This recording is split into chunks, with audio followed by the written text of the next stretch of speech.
Welcome to The Explainer. I am absolutely thrilled you're here. Today, I'm putting on my Japanese sensei hat because we are tackling a totally critical topic for any serious student of the language.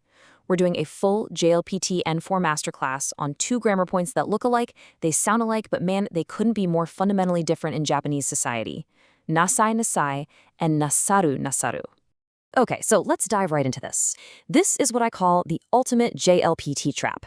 Because these 2 words share the exact same root sound, students mix them up all the time. But here's the catch, right? Mixing them up isn't just a lost point on your N4 exam. In the real world, confusing nasai, which is a command, with nasaru, which is a highly respectful action, is a massive social faux pas. You absolutely do not want to accidentally command your boss when you're actually trying to show them respect. So here's our quick roadmap for today. 1. The JLPT N4 trap. 2. Nasai, the soft command. 3. Nasaru, respectful actions. 4. Keigo in conversation. And 5. Exam tips and practice. Section 1. The JLPT N4 trap. Mastering the absolute difference between giving an order and showing deep respect is totally essential. The N4 exam loves to test you on this specifically because it shows whether you truly grasp Japanese social hierarchy and context, not just the raw vocabulary. All right, Section 2. Nasai, the soft command.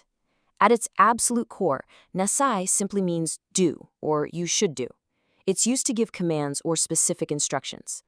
You're going to hear this primarily from parents talking to their kids, from teachers addressing their students, or when you're reading general written instructions. Nasai is really fascinating because it occupies this very specific middle ground in Japanese. It's softer than a harsh, direct, military-style command, but it's definitely stronger and firmer than a normal, polite request. It implies authority, sure, but often with a real sense of care or guidance. Just put yourself in the shoes of a teacher guiding a classroom. That's the exact nasai energy. The actual mechanics of creating this form are beautifully simple.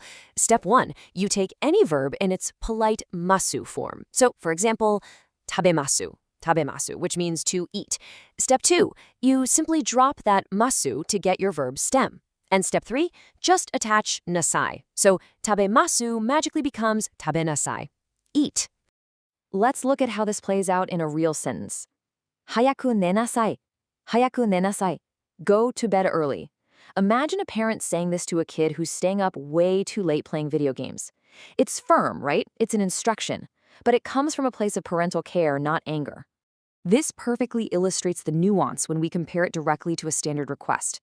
Just consider suwatte kudasai. That is your totally standard polite please sit down. But compare that to suwarinasai. That translates much more to a strong instruction to sit down. You would never say this to your boss, but a teacher would absolutely say it to a noisy classroom. Before we completely leave nasai, I want to give you a super quick bonus tip for casual spoken Japanese. Often, people will actually chop off the end of the word entirely. So tabenasai just becomes tabena. Tabena.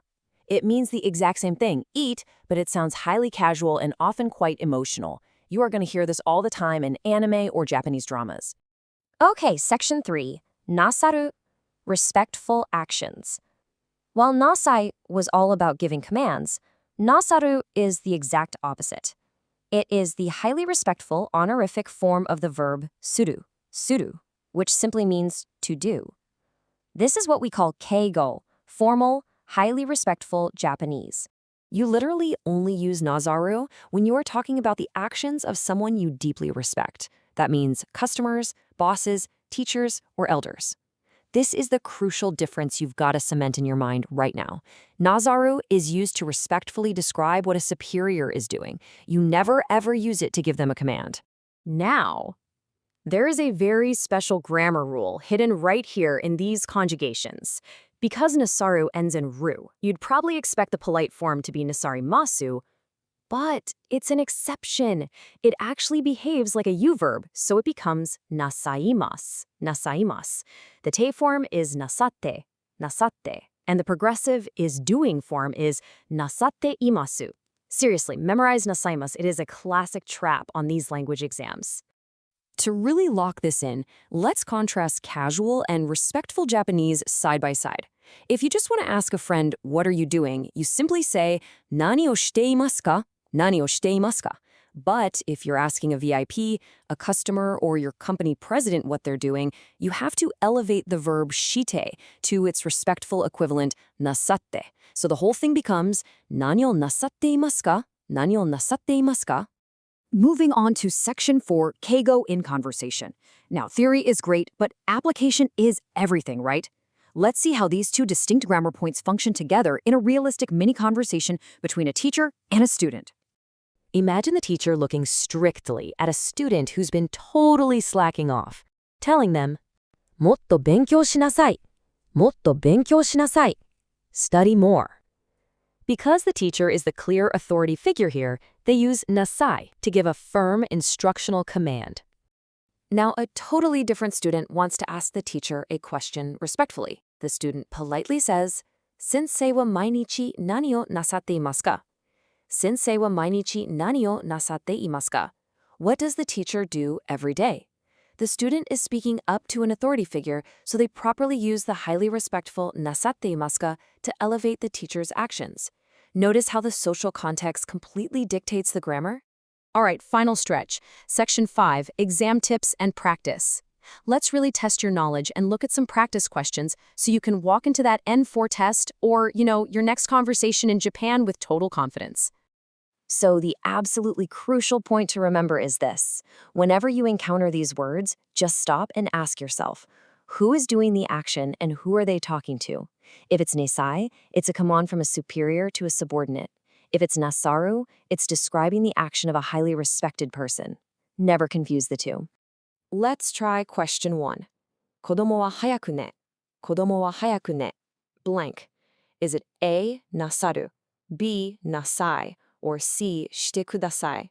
The biggest context clue you have here is the very first word, kodomo, meaning child. So what form do we use when speaking to a child? If you guessed B, you are spot on.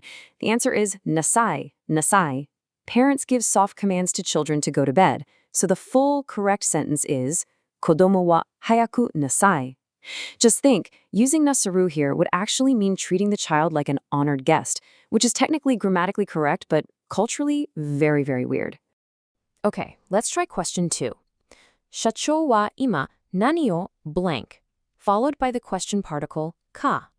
Is it A, shinasai, B, nasaimasu, or C, shimasu na? Again, look right at your subject. Shacho means the company president. How exactly do we describe the actions of a company president? And the correct answer is B, nasaimasu. Because we are talking about the company president, we absolutely must use the respectful keigo verb. Shacho wa ima nani o nasaimasu ka? Now, if you chose A, shinasai, you just commanded the president to do something, and you might literally need to start looking for a new job. And that brings us to the end of our masterclass. Here is my final challenge to you. Try creating your own sentence using either nasai or nasaru. Think about your own life. Who do you give instructions to, and who do you show deep respect to? The Japanese language is just this beautiful reflection of social harmony, but as we've seen, mixing up a command with respect is just one of many cultural traps waiting in keigo. So it makes you wonder, what other unspoken social rules are hiding right there in your vocabulary?